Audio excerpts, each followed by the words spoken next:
Imagine a quiet town in the heart of Kansas, where life moves at a slow, predictable pace. Burlington, Kansas in the early 1980s was just that, a small, peaceful community surrounded by endless plains. But beneath its tranquil exterior lay secrets darker than anyone could have imagined. These secrets culminated in February 1983, with a crime so shocking it would haunt Burlington for decades: the brutal murders of Ted Brown and his teenage son, T-Bud. Stay with us as we delve into this haunting tale of deception, revenge, and tragedy, a case that still raises questions about justice, morality, and the hidden lives of those we think we know.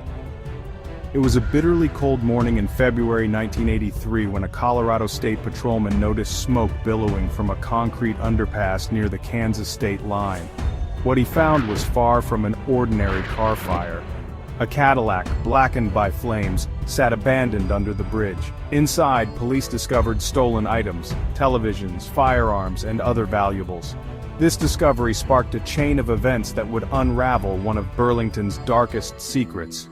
Back in Burlington, local police knocked on the door of Ted Brown's trailer to inform him about his burning car. When no one answered, officers entered the home and walked into a nightmare. Inside, they found Ted Brown Sr. face down, his body bound and stabbed multiple times.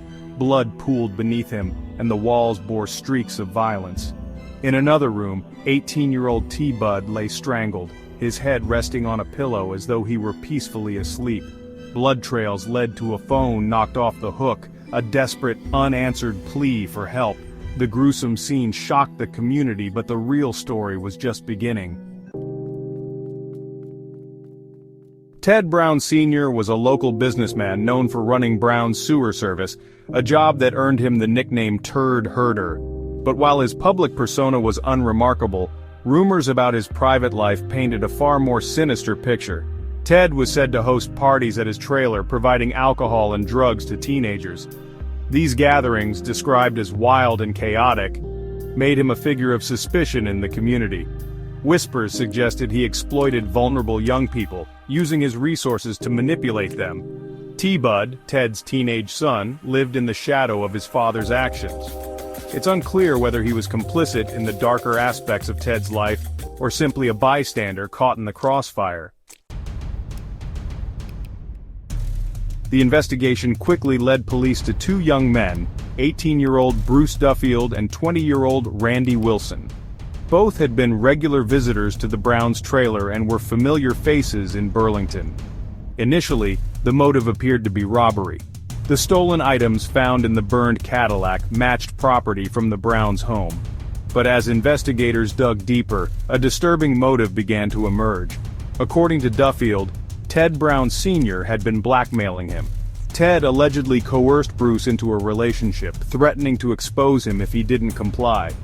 Duffield claimed he felt trapped, manipulated by a man who wielded control over his life. Could this have driven Duffield to commit murder? Was it an act of desperation or something far more premeditated?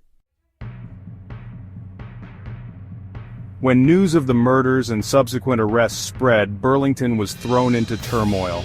The small town became a battleground of opinions.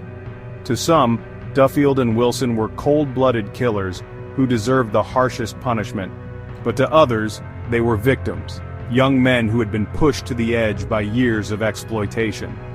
The case grew even more complicated as rumors about Ted's past began to surface. Witnesses came forward with shocking claims. Ted Brown had allegedly preyed on multiple young people, using drugs and alcohol to lure them into compromising situations. The community faced a difficult question. Could justice be served without exposing Burlington's darkest secrets? In an effort to avoid a public trial that could destroy the town's reputation, prosecutors struck plea deals with Duffield and Wilson. Duffield pleaded guilty to second-degree murder and was sentenced to 12 years in prison. Wilson received a 6-year sentence for his role as an accessory to murder and robbery.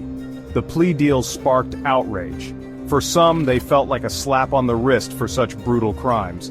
But for others, they were a necessary compromise to shield the community from the devastating truths that would have emerged during a trial. The Browns' murders left Burlington reeling.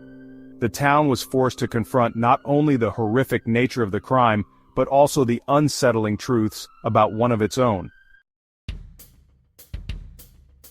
As investigators pieced together Ted Brown's life, a disturbing pattern of abuse and manipulation emerged. Ted had allegedly exploited dozens of young men and women over the years, using his wealth and influence to silence his victims.